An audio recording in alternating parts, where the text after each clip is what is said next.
Hello दोस्तों, राधे राधे। गणेश जी विघ्न विनाशक व शीघ्र प्रसन्न होने वाले देवता हैं। अगर कोई सच्चे मन से गणेश जी की वंदना करता है तो गौरी नंदन तुरंत प्रसन्न होकर उसे आशीर्वाद प्रदान करते हैं। वैसे भी गणेश जी जिस स्थान पर निवास करते हैं उनकी दोनों पत्नियां रिद्धि तथा सिद्धि भी उनके साथ रहती हैं। उनके दोनों पुत्र शुभ व लाभ का आगमन भी गणेश जी के साथ ही होता है। कभी कभी तो भक्त भगवान को असमंजस में डाल देते हैं। पूजा पाठ व भक्ति का जो वरदान मांगते हैं वह निराला होता है। काफ़ी समय पहले की बात है, एक गांव में एक अंधी बुढ़िया रहती थी। वह गणेश जी की परम भक्त थी। आँखें से भले ही दिखाई नहीं देता था, परंतु वह सुबह शाम गणेश जी की वंदना करती थी, बंदगी में मग्न रहती थी। नित्य गणेश जी की प्रतिमा के आगे बैठकर उनकी स्तुति करती, भजन गाती व समाधि में लीन रहती। गणेश जी बुढ़िया की भक्ति से बड़े प्रसन्न हुए। उन्होंने सोचा, यह बुढ़िया नित्य हमारा स्मरण करती है परंतु बदले में कुछ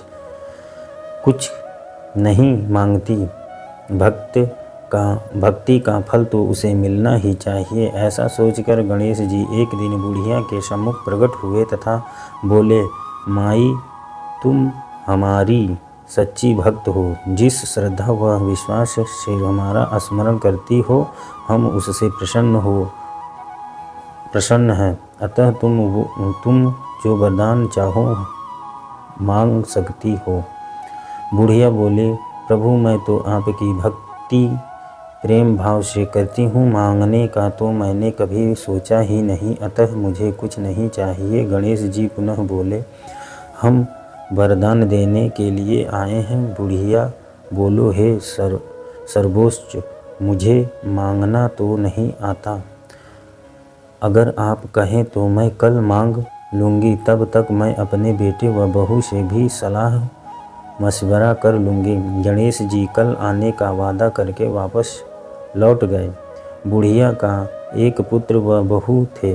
बुढ़िया ने सारी बात उन्हें बतलाई, सलाह मांगी। बेटा बोला, माँ, तुम गणेश जी से ढेर सारा पैसा मांग लो, हमारी गरीबी दूर हो जाएगी, सब सुख चैन से रहेंगे। बुढ़िया की बहू बोली, नहीं, आप एक सुंदर पोते का वरदान मांगे, वंश को आगे बढ़ाने वाला भी तो चाहिए।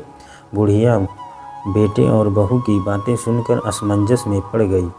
उसने सोचा, यह दोनों तो अपने अपने मतलब की बातें कर रहे हैं। बुढ़िया ने पड़ोसियों से सलाह लेने का मन बनाया। पड़ोसन भी नेक दिल थी। उसने बुढ़िया को समझाया कि तुम्हारी सारी जिंदगी दुखों में कटी है, अब जो थोड़ा जीवन बचा है वह तो सुख से व्यतीत हो जाए।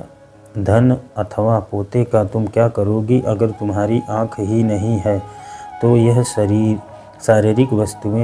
सांसारिक वस्तुएं तुम्हारे लिए व्यर्थ हैं। अतः तुम अपने लिए दोनों आँखें मांग लो।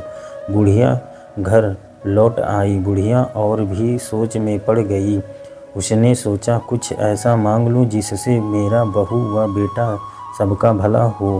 लेकिन ऐसा क्या हो सकता है? इस उधेल बुन में सारा दिन व्यतीत हो गया। बुढ़िया कभी कुछ मांगने का मन बनाती तो कभी कुछ, परंतु कुछ भी निर्धारित न कर सकी। दूसरे दिन गणेश जी पुनः प्रकट हुए तथा बोले, आप जो भी मांगेंगी वह हमारी कृपा से हो जाएगा, यह हमारा वचन है। गणेश जी के पावन वचन सुनकर बुढ़िया बोली, हे गणराज, यदि आप मुझसे प्रसन्न हैं तो कृपया मुझे इस इच्छित वरदान दीजिए। मैं अपने पोते को सोने के गिलास में दूध पीते देखना चाहती हूँ।